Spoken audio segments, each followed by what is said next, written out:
جو بندہ آپ کے لیے دروازہ کھولتا ہے اس نے شیروانی پہنی ہوتی ہے اور سر پہ دستار پہنی ہوتی ہے. ایسا کیوں ہے؟ آج بھی ہمارے قومی لباس کو وہ اہمیت، وہ فوقیت نہیں دی گئی. پینٹ شرٹ پہننا کوئی جرم نہیں ہے، آپ پہنے، پینٹ کوٹ پہنے، کوئی جرم نہیں ہے. لیکن اپنے قومی لباس کو حقارت کی نگاہ سے کیوں دیکھا جاتا ہے؟ انگریزوں کے دور میں جو شیمپین تھی وہ صرف اسے سرو کرنے کی پرمیشن دی جاتی تھی جس نے داڑھی رکھی ہوئی ہے. تو لوگوں نے داڑھی رکھنا توہین سمجھنا شروع کر دی. گھر کے دروازے کھولنے والے کو دستار پہنا دی، مونچھیں رکھوا کے الاؤنس رکھا گیا ٹیپو سلطان کی توہین کے لیے. ہم لوگوں نے وہی چیز انہیرٹ کرنا شروع کر دی. ہم نے دستار کی توہین کرنا شروع کر دی. ہم نے اپنی قومی زبان کو حقارت کی نگاہ سے دیکھنا شروع کر دیا.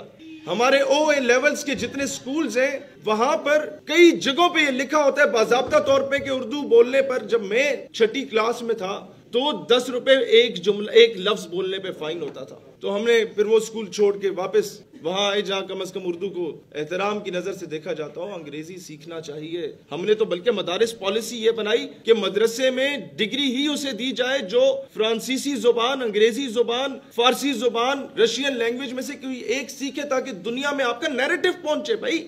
لیکن اپنی زبان کو توہین آمیز انداز میں نہ دیکھا جائے. اپنی قوم کو عزت دو، اپنے لباس کو عزت، اپنی تہذیب، اپنے تمدن کو عزت دو. میڈیا اینڈ انٹرٹینمنٹ پر ہم لوگوں نے اس ریفارمز کی بات کی جب آپ لوگ ہماری ایج کے ہوتے تھے. اس وقت جو ڈرامہ سیریلز چلا کرتے تھے پی ٹی وی پہ، پورا خاندان بیٹھ کے دیکھا کرتا تھا. قوم کی تربیت ہوا کرتی تھی. آج کئی ایسے ڈرامہ سیریلز آ گئے کہ باپ اپنی جوان بیٹی کے ساتھ بیٹھ کے نہیں دیکھ سکتا. ہم قوم کو کس طرف لے کے جا رہے ہیں؟ ہم قوم کے جوانوں اور بیٹیوں کی کیا تربیت کر رہے ہیں؟ ہم لوگوں نے واپس جو ٹیپو سلطان کا ایک ڈرامہ سیریل آیا کرتا تھا ہمارے ٹی وی چینلز پہ، جو علامہ اقبال اور قائد اعظم کو آئیڈیلائز کیا جاتا تھا، نشان حیدر حاصل کرنے والے شہداء کو دکھایا جاتا تھا، تو قوم کا بچہ بھی وہ بننا چاہتا تھا.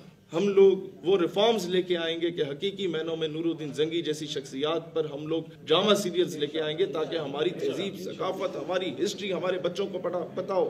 And they should be proud of it. اور اس کے بعد ہم لوگوں نے کیا چیز لے کے آنی ہے کہ پاکستان میں آج کے بعد سیاست کا رخ ہم بدلنے والے ہیں. اور وہ کیسے ہے کہ ہمارے کسی بھی ممبر کو، آج میں باضابطہ طور پہ کہہ رہا ہوں میڈیا کی موجودگی میں، اجازت نہیں ہوگی کہ سیاسی اختلاف کی بنیاد پر کسی بھی سیاستدان کی بہن یا بیٹی کی طرف انگلی اٹھا کے وہ بات کر سکے. ہمارے مخالف کی ماں بہن بیٹی ہماری ماں بہن بیٹی ہوگی. ہم نے یہ روایت تبدیل کرنی ہے. اور کلیپنگ پہ ٹائم تھوڑا سا، ہم نے دور طالب علمی میں انسان بہت جذباتی ہوتا ہے. میں جب یہاں آ رہا تھا تو میں نے دیکھا ہمارے نوجوان اپنے پیار میں گاڑیوں کو غصے سے سائڈ پہ کر رہے. ٹول پلازے پہ گئے ریلی کی صورت میں تو جناب ایک دو کو میں نے دیکھا نہیں دے رہے.